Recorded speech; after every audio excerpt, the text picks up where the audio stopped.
Celebrity hunting season. Doesn't matter what I say, they're gonna get everybody eventually. Like, look, I don't think I did anything wrong, but we'll see.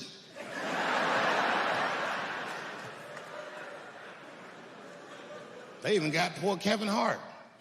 Can you imagine such a thing? Kevin Hart, let me tell you something. It was Kevin Hart's dream to host the Oscars. That's what he told me. And I remember when he told me, because I was thinking to myself, well, that's an awfully strange dream for an African American. Kind of nigga dreams of hosting the Oscars. Kevin did, that's who. And he did it. Against all the odds, Kevin became the most famous comedian this world has ever seen, and he got the job that only one black man before him had. He was going to host the 80th Oscars. And I don't know what you know about Kevin, but I know Kevin Hart is damn near perfect. As close to perfect as anybody I've ever seen. In fact, 4 tweets shy of being perfect.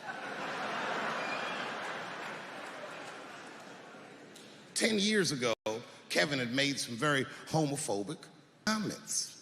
And I'm not going to repeat what he said because this is Atlanta.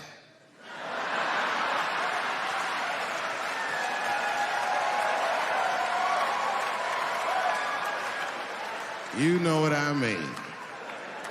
I'm sure there's a lot of gay men here tonight with their wives.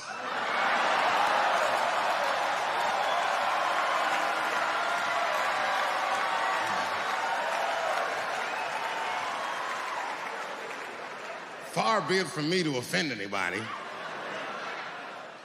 All right, I'll tell you what he said.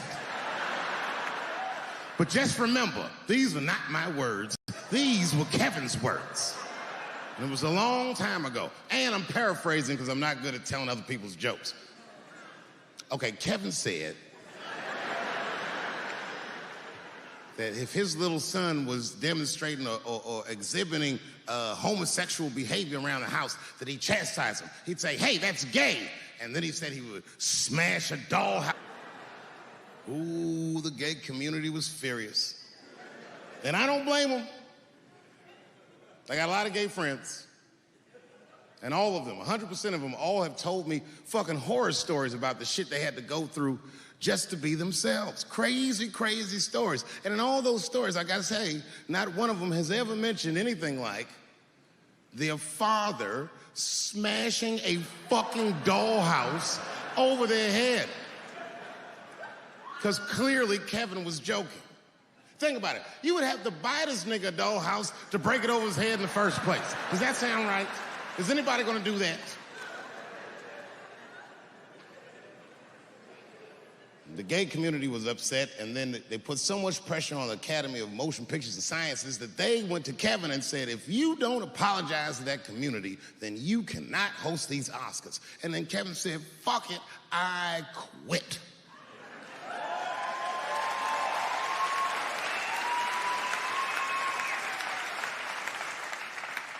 And then he went on every talk show in America and apologized for 6 weeks.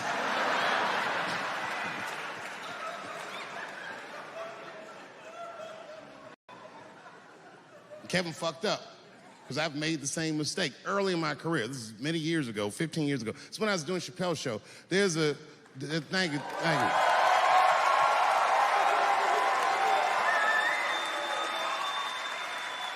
On network television, they have a department that's called Standards and Practices. This is the department that tells you what you can and cannot say on television. And if you're doing your job well, you should never hear from them. But if you're making a Chappelle show, you'll hear from these motherfuckers all the time. And remember, this is 15 years ago. I made a mistake. I didn't even know I had done anything wrong. I had written a sketch that had the word faggot in it.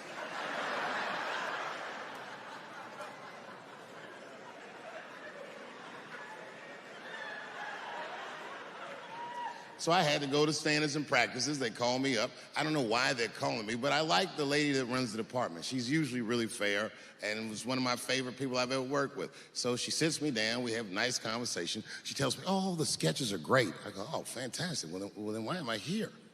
She said, because David, there's no way that you can ever say the word faggot. Oh, I didn't know I did anything wrong. I didn't try to defend myself. I said, all right, fuck it, I'll take it out. Have a good afternoon. And as I was leaving, it occurred to me, hey, Renee, quick question.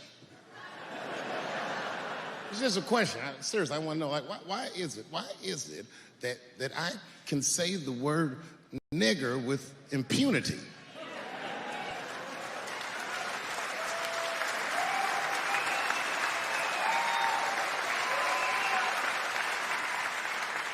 But I can't say the word faggot.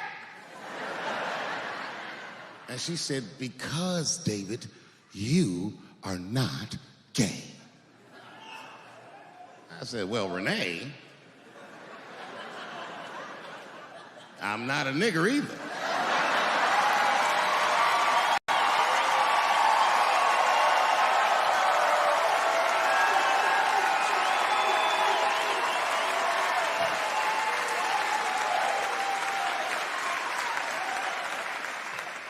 But you see, what I didn't realize at the time and what Kevin had to learn the hard way is we were breaking an unwritten and unspoken rule of show business. And if I say it, you'll know that I'm telling you the truth. The rule is that no matter what you do in your artistic expression, allowed to upset the alphabet people.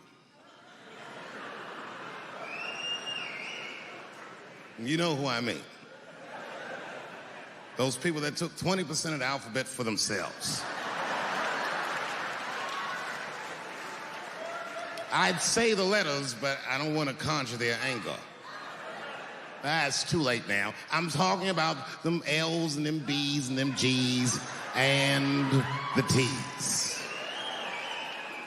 People be surprised. I have friends, all kinds of letters. Everybody loves me, and I love everybody.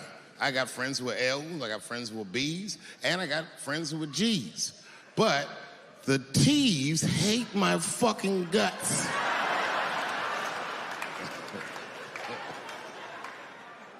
And I don't blame them. It's not their fault, it's mine. I can't stop telling jokes about these niggas. I don't want to write these jokes, but I just can't stop.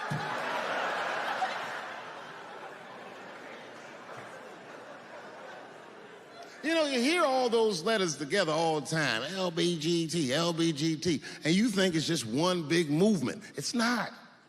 All those letters are their own together. And my guess is,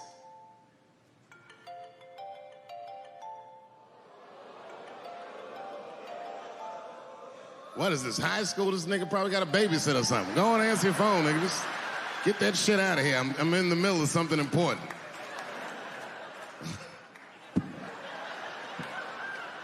Wouldn't it be funny if we made fun of him? He's like, and he went outside like, hello? Mama's dead. Oh, no! Mama's dead.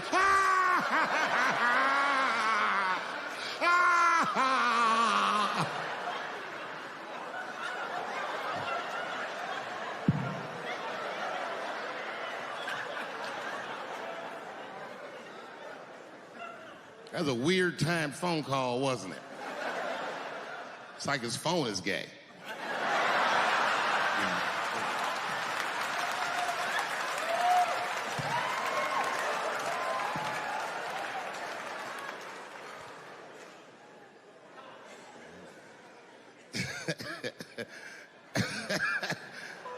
Like I was saying, my guess is car. That makes sense to me, because there's white men in the G's. And these people are trying to get around discrimination and oppression. And you know how white dudes are. We know these roads. In fact, we built these roads. The rest of you buckle up. We'll get you to where you want to go. So the G's are just driving the car. Of course, next to the G's in the passenger seat is the L's. Everybody likes the L's, except for the G's. I don't know what that's about. I just know the G's don't like them that much. And the G's always say like little subliminal digs on them. It's unnecessary shit. It's not mean, but you know what I mean? They just be like, I wouldn't wear that. The only thing that breaks the tension between the L's and the G's are the B's in the back seat. That's right, there you go. Everybody scream out when you hear your letter.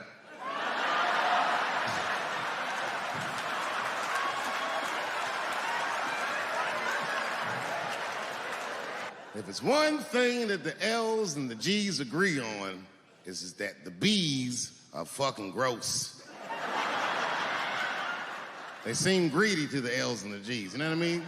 They're just sitting in the backseat like, yeah, man, I'll fuck anybody in this car. What's going on, man?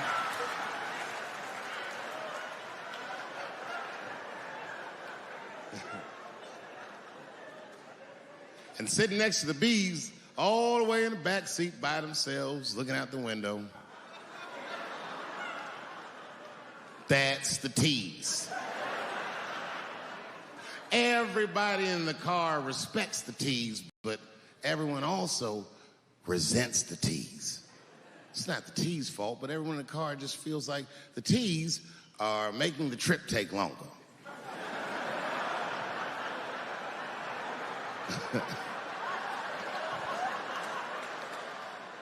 Anything the T's say gets on everybody's nerves. And then the T's don't even say anything bad. They just be in the back talking to themselves. I'm hot. Shut up. Shut the fuck up, okay? Just roll the window down, you bitch. I don't know what you... What? Can you pull over at the next exit? I need to use the restroom. There is not a restroom for you for 4 states, nigga. Will you just shut the fuck up so we can get where we're going?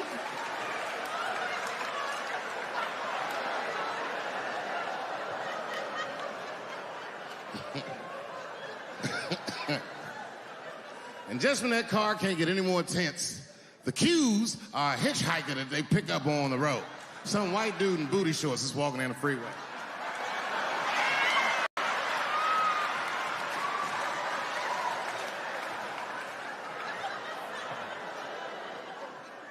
G's see him. That guy might be one of us. Hey, are you okay? Need some help? And he come over there with them booty shorts leaning on the window. Hey, what's going on, fellas? Lady. Whatever pronoun makes you feel comfortable in the back.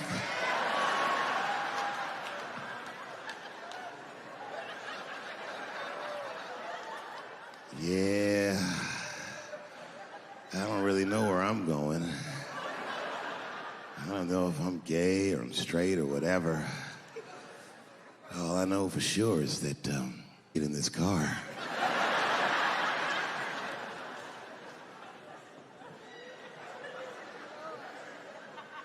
And they make him get in and sit in between the B's and the T's. I feel bad for T's, but they're so confusing. And it's not all my fault. I feel like they need to take some responsibility for my jokes. Because I didn't come up with this idea on my own. This idea that a person can be born in the wrong body. But they have to admit, that's a fucking hilarious predicament. It's really fucking funny. And if it happened to me, you'd laugh, wouldn't you? That wouldn't be funny if it happened to me? I think it would be. What if it did? What if I was Chinese, but born in this nigga body? That's not funny. And for the rest of my life, I had to go around making that face. Hey, everybody, I'm Chinese. And everyone get mad. Stop making that face. That's offensive. What? This is how I feel inside.